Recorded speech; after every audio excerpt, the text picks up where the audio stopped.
Everybody. Good evening. And it's great to see you. We'll wait just another minute. We're right at 6 o'clock, which I love. However, somebody might be just signing on. So we'll wait a moment. And I hope everyone is well. I think we're rounding a curve in our shared experience. And the spring is bringing something beautiful.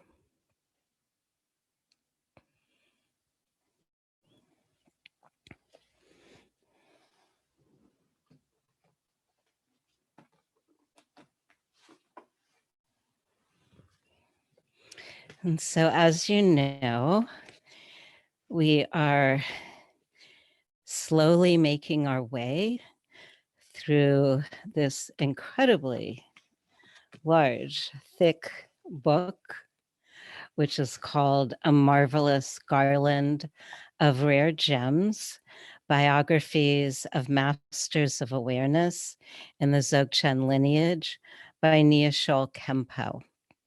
And as you know, Adzam Pelu Rinpoche asked us to read this book. And although I read it many years ago when he requested, I thought it would be wonderful for all of us to share it. It's a very large book, so it's nice to take segments and have a look and digest it. And even for myself, it's like reading it for the first time. It's very rich. And also, in some ways, it's also very nuanced. So to read it a number of times brings out different details each time. And so that's what I did. I read it many times to share with you so that we could really take it in. And so that's my goal, that the sharing is so we can feel comfortable and really take in the information in a very easy way. I love calling these fireside chats so that we don't need to feel pressure to memorize everything, know everything about each master, but rather relax into receiving a little bit about their lives, because each of these masters are incredible. And sometimes reading about their lives, I'm like, oh my goodness. And they fit that into one lifetime. Well, this evening, we're going to take a look at someone we normally call Padmasambhāva. In this book, the name Padmakara is used, and I will share why. So we will begin. So this is the end of chapter 2. And so far, we have looked at Longchen Rabjam, and then we've looked at the masters in the beginning of chapter 2, Garab Dorje, and then Manjushri Mitra, Sri Simha, Jana Sutra, and Vimala Mitra was mentioned. We'll look more at Vimala Mitra. And now for Padmasambhāva, who in the text is Padmakara. And Nyingma Khenpo is translating this from a text called Manjushri Web of Magical Display. And as I've read it a number of times, I realized that I was trying to make it very linear in my mind, but really it's not that linear. And so in digesting this material, I realized it's really vignettes. And the vignettes are a way of telling us about the 8 manifestations of Padmasambhāva.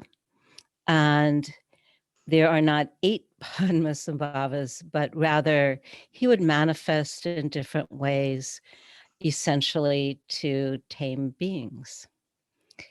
And if we look at our 7-line prayer that we have in our ninja text, um, the very first line is Northwest Oregon's border there.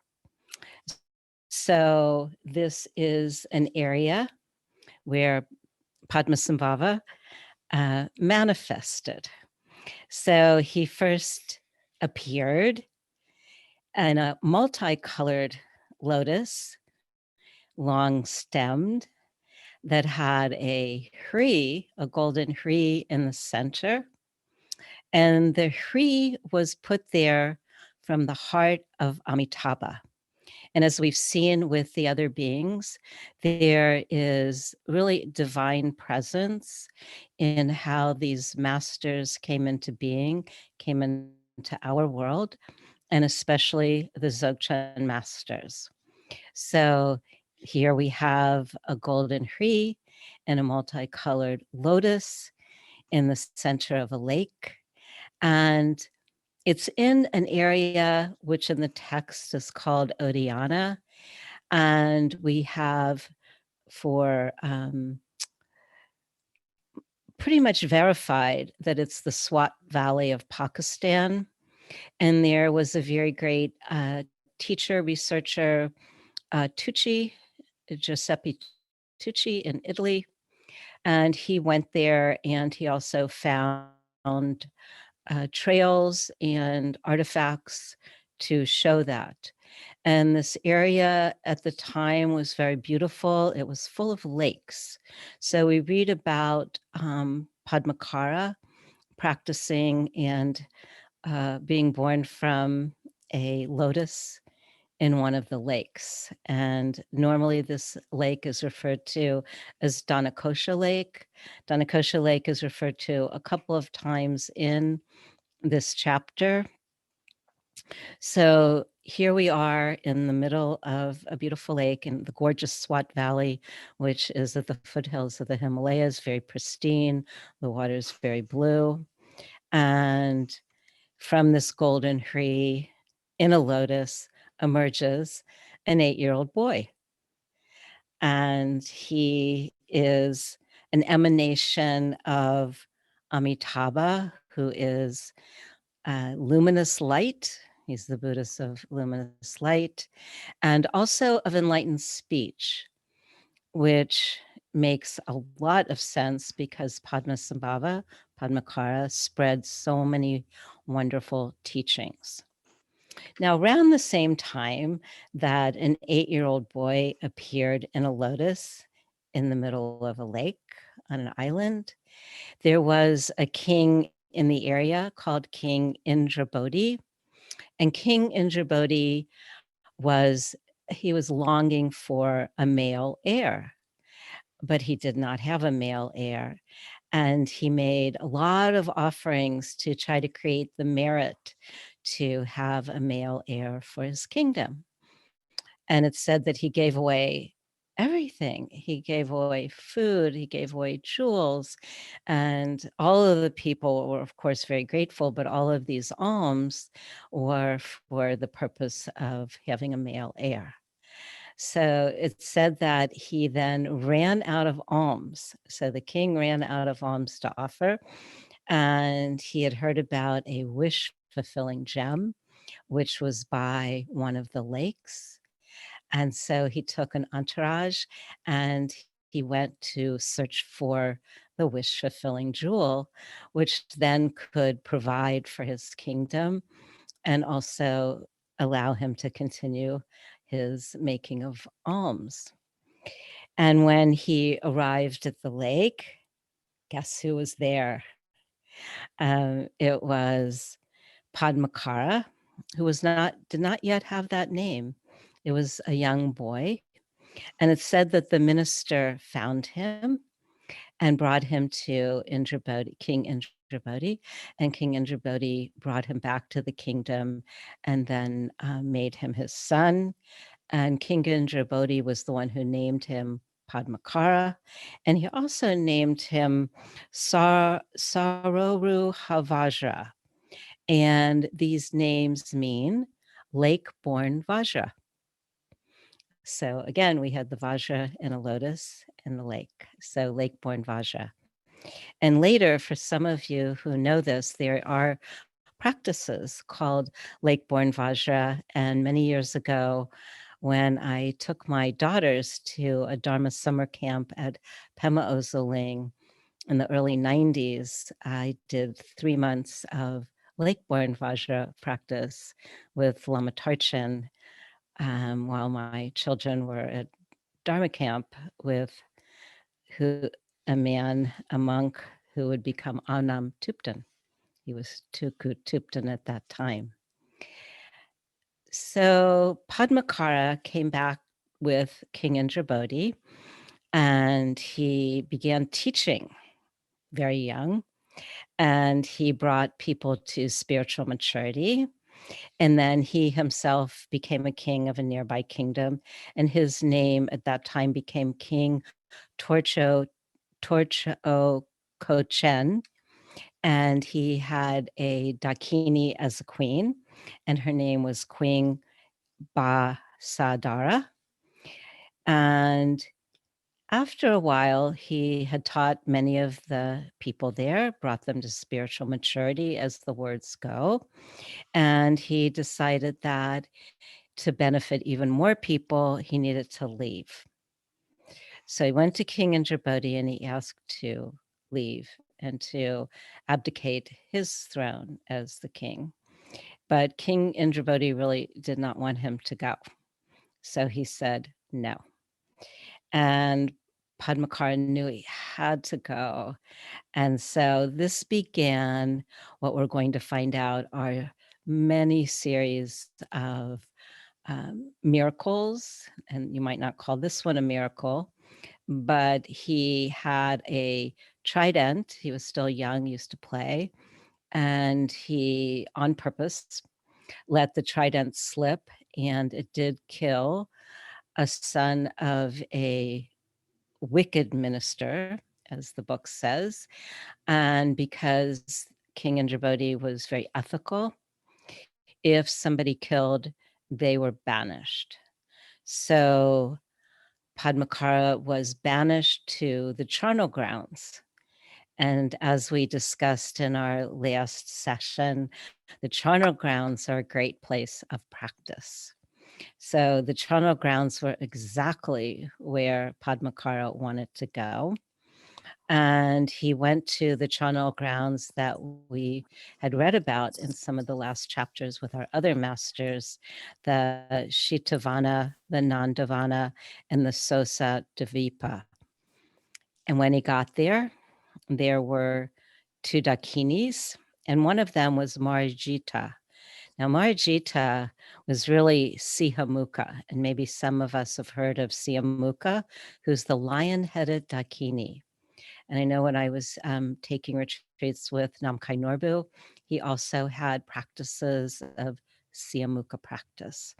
So the Dakini Marijita, who was actually Sihamukha, and another Dakini called Shantara Shita.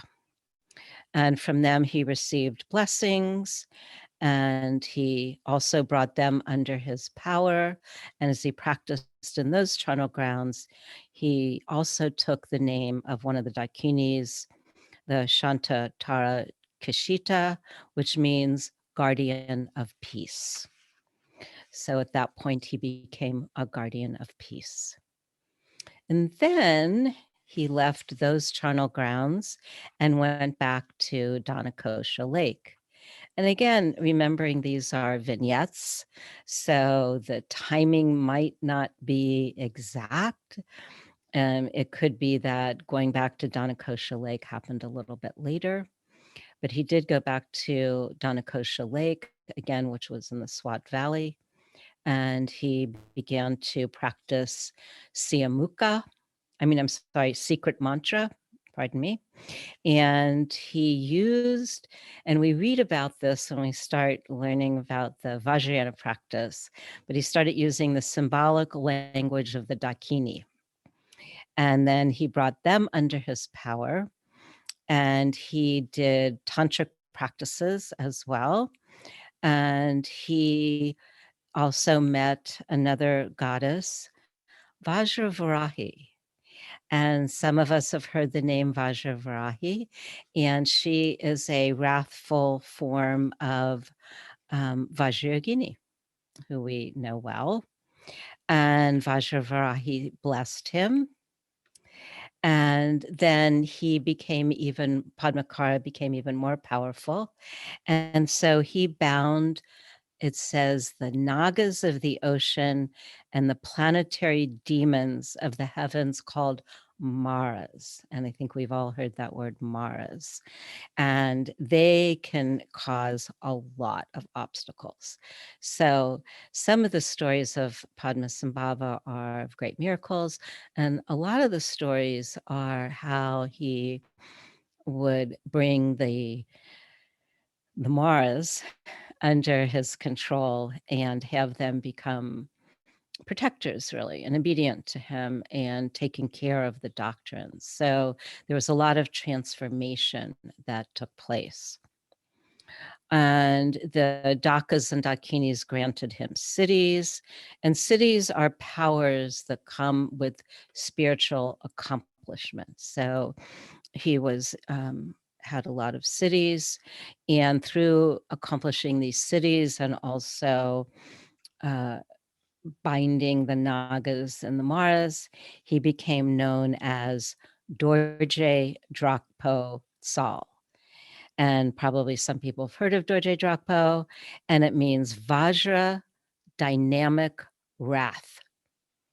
And so here we have Padmakara as very wrathful, but again, that wrath is to quell the obstructors and the obstructions, of which I believe there were many.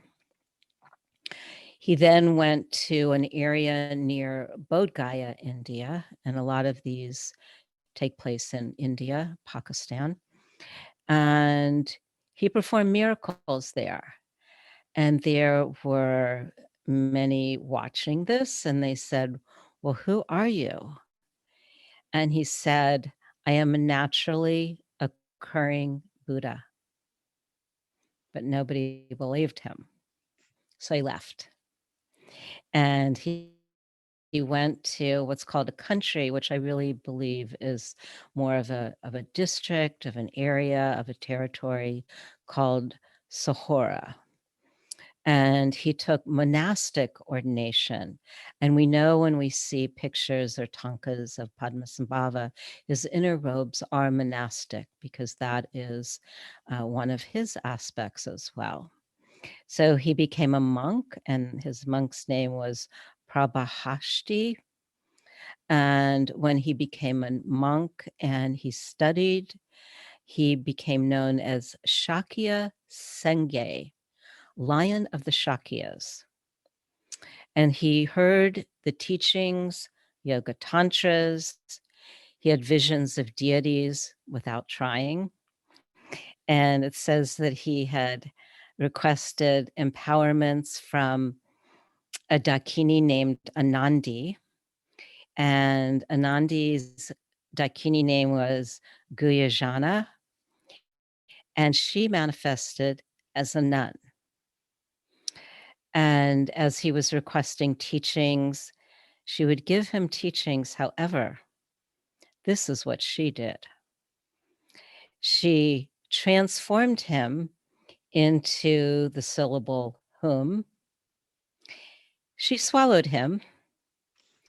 And while he was inside, she bestowed on him the outer, the inner, and the secret empowerments in entirety. And it is said that she expelled him through her vagina, refining the 3 levels of obscuration. So that was a different kind of empowerment. And he received 8 commands of sadhana practice from 8 great masters of awareness. And of course, we're reading the book about masters of awareness. And he studied the web of magical display, which was one of the books mentioned, with a teacher named Buddha Guaya. And he had many Indian masters And he was trained in all of the sutras and the tantras and the different fields of knowledge. We had discussed that with some of the other masters, that they had broad range of training. And he had visions of deities, and he became known as Loden Chokse, intelligent seeker of the sublime. And at that point, he presented a model of a master of awareness who still experienced the consequences of karma. And this was very important because the masters of awareness manifest in ways to help us. He continued to practice with a princess from an area called Sahora, and she was the daughter of a king, and his name was King Arshavadara, and she was captivated, and she was actually the Dakini Mandarava. And some of us have heard of Mandarava, who was one of the consorts of Padmasambhāva. And they practiced in Martika Cave, and perhaps some people know Martika Cave. Is a pilgrimage site quite remote in Nepal, close to the border of Tibet. When they were there, they practiced the practices of longevity, and they practiced under the protection of Amitayus. And of course, Amitayus is also the protector of Amitabha, the Buddha of infinite light. So there's quite a connection there in terms of who he's a manifestation of and who he's practicing with, and also the need to practice. And that was another way that Padmakara came into our world to show us of the need for this level of practice. And so Amitayus bestowed empowerments, and he united Mandarava and Padmakara, and they both attained the cities of masters of awareness. So both of them, with the power over longevity, the birthless and the deathless. And then they went to guide the kingdom of Sahora. The king and ministers were, you might say, jealous, or they didn't like them, or all of the obstacles that come when deep practice happens. And so they decided to burn them alive. And they tried to burn them alive, but instead, what happened is that a long-stemmed lotus appeared, swirling in a lake of sesame oil, and they then rose up and were on top of the lotus. And of course, they did not burn. So many people saw this, and those that did became Buddhists, and they became trained in practices, it said, where they would not fall back to samsara. Then they traveled back to Odiyana, remembering this is where Padmasambhāva was from, the Swat Valley. And they went to seek alms. But who did they run into? That evil minister. And the evil minister also tried to burn him on a pyre of sandalwood.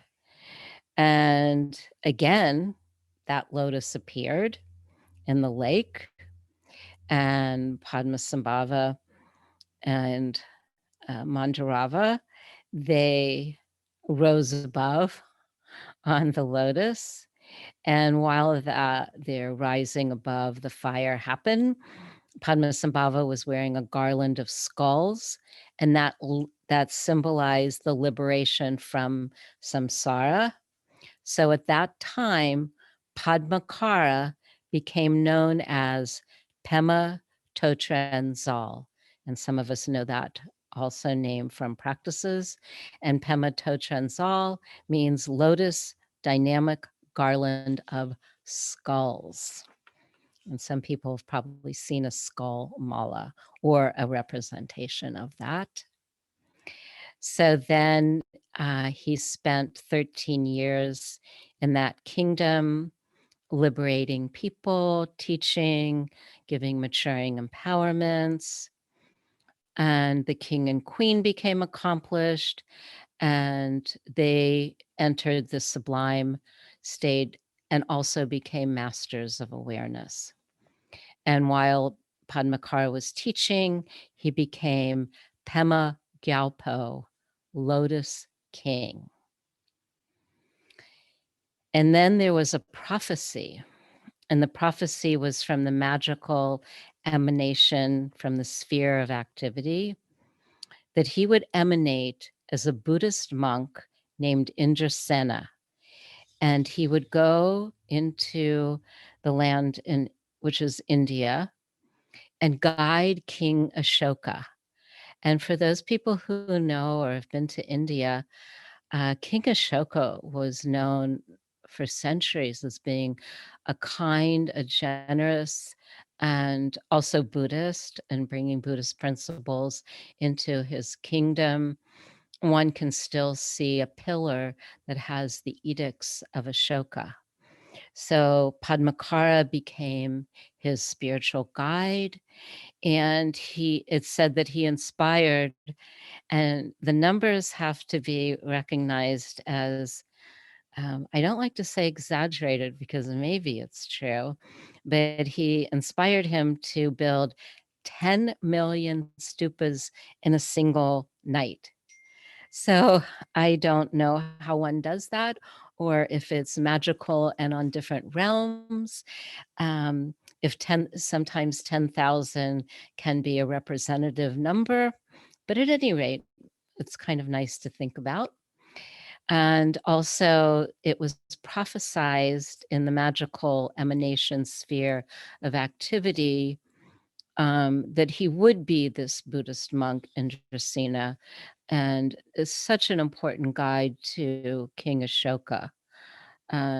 This was a very peaceful time in India, and certainly the powers of Buddhism, the good qualities, the ethics, the way of being, brought peace to the land.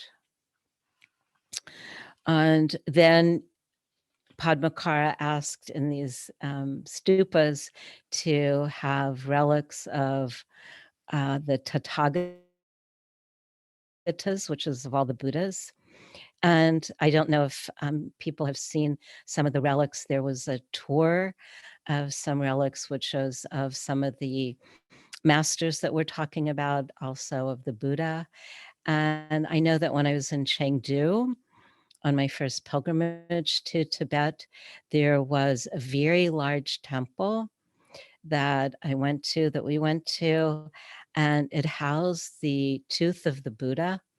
And we sat on these stone cement floor in just a room with the tooth. And it was very, very powerful. And this was a temple that Chow Enlai saved when the Red Guard was coming through, because it's where he would go as a child. So this is a saved temple also with the tooth of the Buddha. And when I was in Singapore, there's a very beautiful Chinese temple in the Chinatown part of Singapore that on it's either the second or the fourth floor, has a very beautiful meditation room and also a relic of the Buddha. And people are very quiet, very respectful, and one can go there to meditate. So the temples and stupas that were requested were also full of the relics of the Tathagatas, which is relics of the Buddhas. of past and present. So he had the relics, and then he went to an area near the Ganges, and he would face a lot of obstacles and people who really wanted to kill him. And so it's said that there were some evil uh, other kings and principalities that the word extreme views is what's used, who held extreme views, and they just did not want the Buddha Dharma or Padmakara bringing that in. And so they tried to poison him, but he did not die. I mean, they already tried to to burn him. And then at one point they just threw him in the Ganges, and the Ganges River in India, and it said that he just rose above it. He just rose up onto the waters and he danced. And then at that point he became Cho Chung Ka Ding Sol, dynamic youth soaring space. So each time he receives another name for his manifestation. So he manifested with different names, different embodiments. He taught many in the charnel grounds. Again, we come back to that area, the charnel grounds, which are known to have both demonic forces and also positive forces. And so practicing there gives a lot of ground for development. And it said that he captured the life essence of arrogant gods and demons, and he employed them to become guardians of the teachings. And that's why we practice a lot of the protectors. And so when we do some of our practice, we do the protectors afterwards. And this began early on. And so he had the people do the positive and the negative, both deities who had good qualities and deities who were difficult, and he brought them under his spell as guardians. And this is very traditional. I can remember my first retreat in Bodh Gaya, India, of walking into the Burmese Buddhist Vihara, and that they would put the boundaries that you didn't leave, and you didn't leave because you were in a protected area. And also in visiting in Thailand and going to monasteries, there's little small spirit houses, and the spirit houses are also for the local guardians. Very, very traditional. So when he was doing the deeds of turning all of these beings into protectors, his name became Naima Ozer, Rays of the Sun. And then he went to teach those people with extreme views, and he debated them, and he was able to match their debate skills. But they started doing black magic. So what he did was he turned that black magic back to them, and he had been taught by the Dakini, who was Siamuka, the lion-headed Dakini, a practice in which to do that. And when he was able to turn back these spells, he raised the victory banner of the Dharma. And at that point, he was known as Senge Drok, roaring lion. In another practice time, he went to a place called Yanglesho Cave on the border of India and Nepal. And he was with the daughter of the Nepalese king, Kusha Ladar, and her name, the princess's name was Shakya Deva. and they practice on a deity called Samyak. There were 3 powerful demons there, however, and they began doing intense obstructions. And so they endured 3 years of drought, disease, and famine. And it became so intense for the area that Padmakara sent an emissaries to India to secure teachings from gurus to quell these obstacles. And the tantras they brought back are going to be familiar to some people. They brought back Vajrakalaya. So it took the teachings of Vajrakalaya, and some of us have had that transmission, and they brought back, said it took 2 men to carry the texts, and as soon as the text arrived into Nepal, immediately the obstructions were pacified. And then there was rain, and then there were crops, and then there was abundance. And so Vajrakalaya practice became indispensable to Padmakara, and he bound the 16 guardians of Vajrakalaya, and the male and female worldly protectors to guard the teachings of Vajrakalaya. So again, when we do Vajrakalaya practice, we also practice the protectors and remind the guardians to keep their oath. So he taught, Padmakara taught in different regions, and he taught according to the people's minds, what would really help them. He did do miracles, and he also practiced from then on Vajrakalaya to annihilate enemies. He went to other lands. It's said that he guided Mongolia, China, Tibet, so we know India, Pakistan. And he was also in a region called Zhangzhung, which is in far western Tibet, which was where a lot of the Bon early teachings came from. And he did he became a body of light, and he taught peaceful and wrathful. So then at the end of the chapter, as I said, these are vignettes. And in a way, the last part of the chapter relates to the first part of our chapter that we looked at during our last session of the different masters of awareness and how they passed on the Dzogchen and deep teachings to one another. And so the end of chapter 2 is how Padmakara heard the teachings concerning the great perfection of utter lucidity from Sri Simha.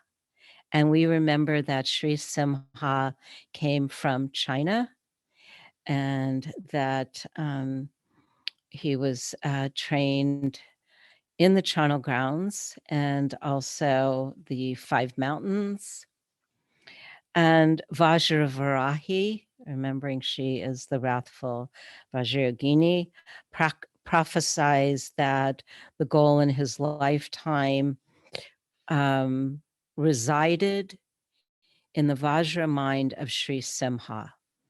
So Padmakara consulted with Vajravarahi of how he could become enlightened in one lifetime, and we've used that phrase before.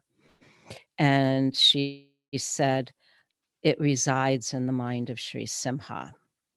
And so he went to the charnel grounds where Sri Simha was, and Sri Simha taught him the entire range of the cycle of the categories of mind and the expanse and the direct transmissions, the tantras of the great perfections, equal to space. And he requested again for Buddhahood in the pure Dharmakaya. And so he gave him the Vajra heart essence of utter lucidity. And Padmakara practiced with Sri Simha for 25 years. And Sri Simha transmitted to him perhaps a text that people have heard of called the Heart Drop of the Dakini. It's from the mother of all the victorious ones, another really beautiful phrase. And he also taught him 18 tantras. And it's said that that transmission brought him to a point where his enlightenment was like moons reflected in water, and many were benefited. And this was part of the chapter 2, how the lineage was transmitted through symbols. So it is quite a life. And in one of the texts it said that Padmakara lived 3,600 years. In another book of by Tukatandup, Masters and Miracles, he thinks that maybe that those years were called half years, because there was something called half years. And then with all of the vignettes and the stories of Padmasambhāva, which are many, there are many books, there are many texts, there are many oral transmissions of Padmasambhāva. And so his impact was huge over the whole Himalayan region. And I believe we've talked about how he tamed the demons in Tibet and how he tied down the goddess and built stupas, 108, and also the points, built stupas on the points of suppressing of any obstacles from a demoness. And so both his magical powers and his scholarly pursuits and his retreats of longevity, and of course the Dzogchen transmissions from Sri Simha to Padmakara were extraordinary. So that is our evening with Padmakara. And now we will end our recording. And this is the